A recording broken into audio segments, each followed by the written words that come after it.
usizo. So-ke siyacela ukuthi-ke nibheke njengoba sobe senikhombisa nje manibuka isimo abaphila ngaphansi kwaso. Indlu le abahlala kuyo nomndeni, indlu le abahlala kuyo niyibona ukuthi njani bafowethu. Kwakunemvula kade kunetha ngale ndlela akuphephile ngendlela esimanje.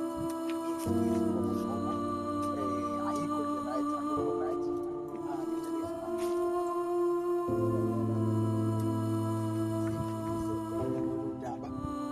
Idlulele kubantu abangakwazi ukuthi lo mndeni usizakale bafowethu. Siyacela Ayanda Msweli, siyazi ukuthi siyasiza kakhulu, uyasukumela udaba lwabantu. Besicela kakhulu lolu daba sithumela ngisho ku-Ayanda Msweli, ubaba okwazi ukusiza kakhulu imindeni ekhadlamesekile emoyeni ey'thile. So isimo sale khaya baba asikho right kakhulu, asikho right. Sicela nje nibone njengoba niboka indlu abahlala kuyo ukuthi isimo sayo sikanjani. Njengoba nibona nje sizongena ngaphakathi njengamanje for ukuthi nikwazi ukubona sonke isimo indlela ekwenzeka ngayo, isimo indlela ekungayo. Sizongena ngaphakathi-ke ukuze nizokwazi ukuthi kubonakale kahle.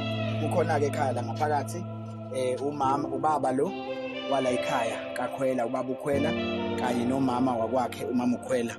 So sicela-ke nibone bafowethu indlela okuyiyo nemvula ezifike zashiya kuyiyona la ekhaya.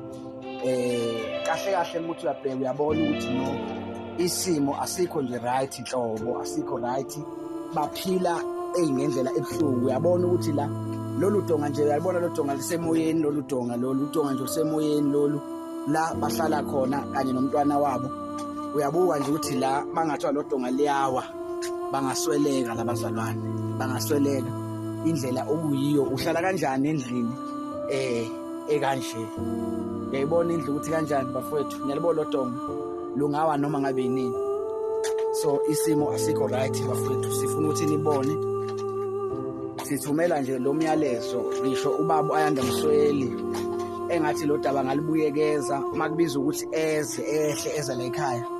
Singabonga kakhulu lo mndeni usizakala, noma ngabe ziphi indlela ezingalandelwa singajabula kakhulu, singajabula kakhulu. Buka nje udonga liyawa lingawa nje ngisho kunganithi kunganjani, lungawa lilimaza umuntu futhi.